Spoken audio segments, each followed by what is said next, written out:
Hey guys, what is going on? Welcome to Stef ABtv and welcome to the brand new VW Golf GTI Clubsport 45.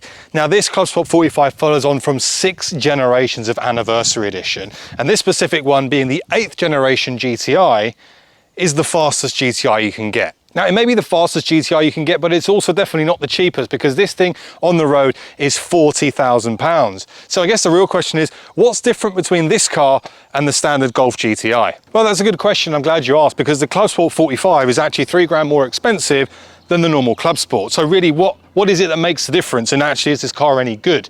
Well, from a performance standpoint, the Clubsport 45 is the same as the Clubsport. We get 300 PS out of this 2-litre turbocharged engine, which is mated to a 7-speed DCG gearbox. We get 400 Newton meters of torque out of this car, which delivers a 0 to 62 time of 5.6 seconds. Now, that all sounds very familiar to what we'd expect from the normal Clubsport, but this is where it gets slightly different. The Golf GTI Clubsport 45 edition has its limiter removed, which means this will do 166 miles an hour top speed. It also comes with a titanium Akrapovic exhaust and also some decals. Extra horsepower there, guys.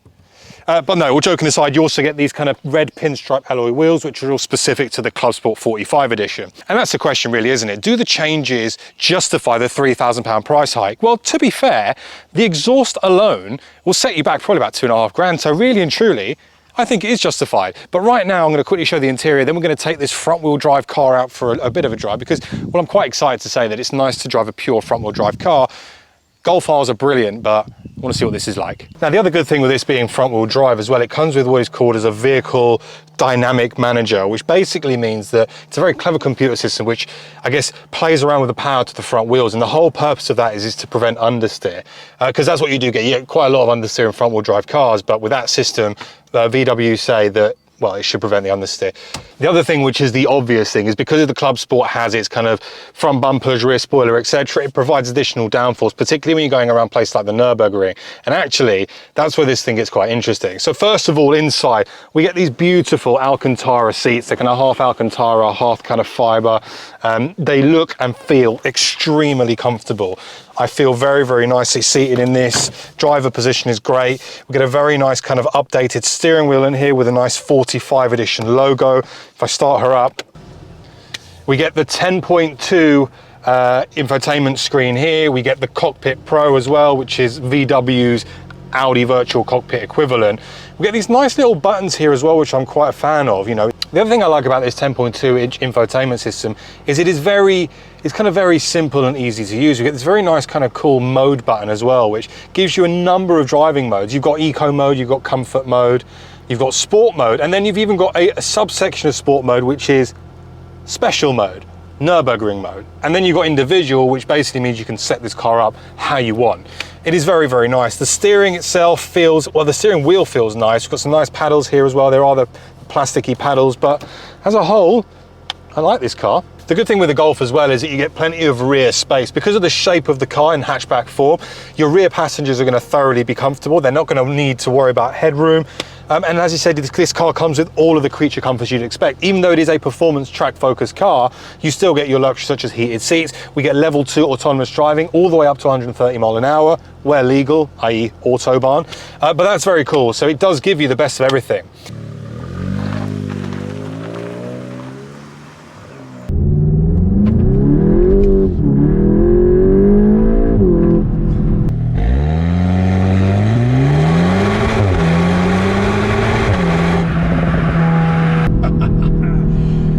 Here we are, giving it a first drive, the new 2021 VW Golf GTI Clubsport 45. Now, I've gone straight for the jugular. I've gone straight for Nürburgring mode, because that's really where you're going to put this car, isn't it?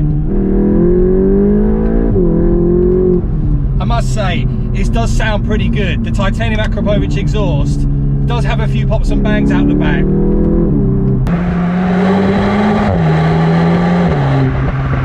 It does deliver a reasonable sound. In fact, it delivers a pretty good sound, if I'm honest with you, particularly in this world of OPF. Now, as I said, 0 to 62 in this, 5.8 seconds, but where this comes into its own is here. The handling. Oh, that was brilliant.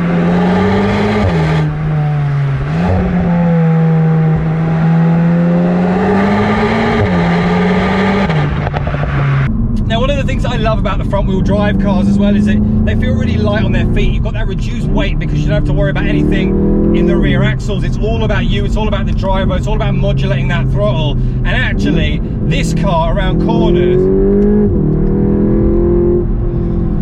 is very good, very, very good. And as I said earlier on, you get this kind of dynamic management system which fluctuates power to the front wheels to ensure that you don't get understeer. It really is good. I mean, just look at this first gear.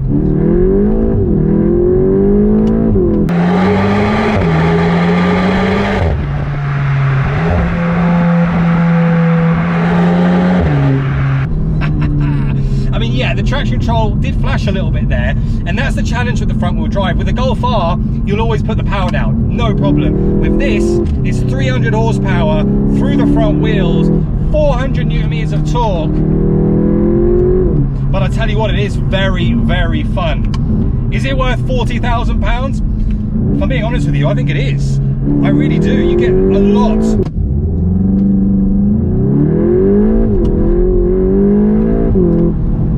A very, very nippy car. Right, what about the suspension? How does it feel as we just quickly poodle through this town or slow down? So the suspension itself, it comes with things like adaptive suspension, which is great. So if I put it back into kind of comfort mode, you'd notice that the adaptive suspension does a very good job at providing reasonable, comfortable ride. And then when you really want to flick up the power and really throw this thing around, all you got to do is chuck it back into Nürburgring mode, ring mode, which is pretty much all out attack, perfect for the ring, and it just transforms the car. Here we go, national speed again. It's very comfortable. It really is comfortable, I have to say. You know, these national speed limit and national B roads, there's quite a few bumps in them. They're quite undulating, but the ride is very compliant. It's doing a good job. I don't feel like it's back braking. Oh, look at these roads, brilliant. I don't feel like it's back braking at all. In fact, I could amply do a very long journey in this and then jump it on the ring, have a laugh, ruin my tyres, and then cruise back to the UK with no problem whatsoever. That's the beauty with this car.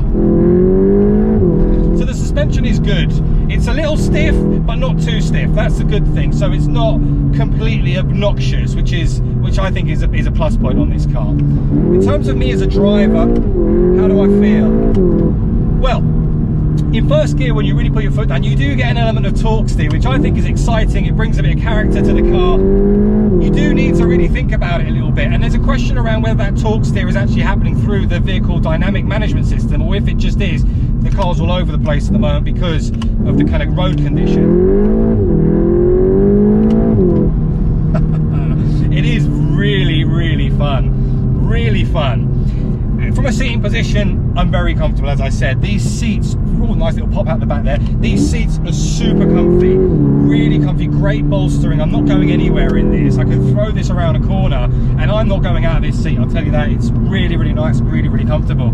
The steering wheel, the steering itself is quite light, which I quite like. I like the fact that you have a light steering wheel. What I don't really like is cars nowadays where they have like the super sport mode and they make the steering really heavy. I think that's quite counterintuitive. Whereas this car, the GTI Clubsport 45, and arguably the Clubsport as well, has very light steering, which I enjoy.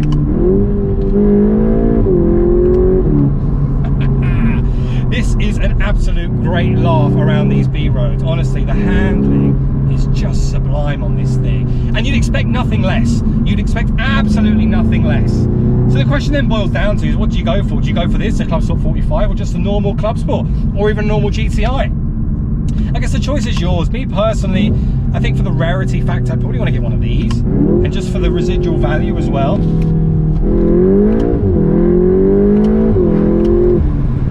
Oh wow, this is very, very fun. It's very punchy. That mid torque is very impressive.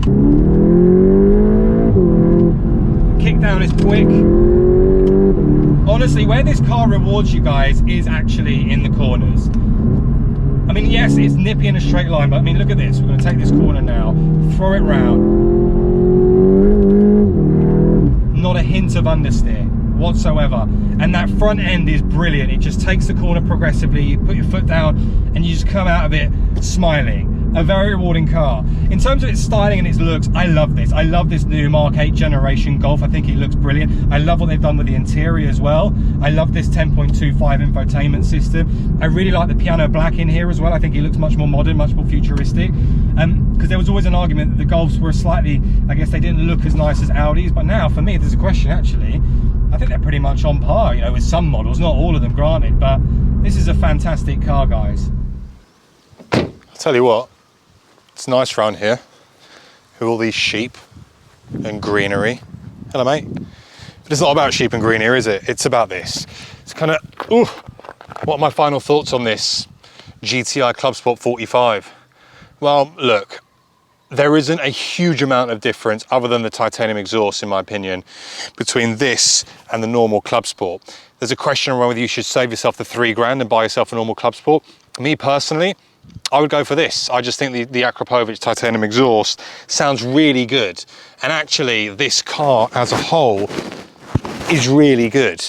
It brakes well, it drives well, it handles well. It really is a great bit of kit.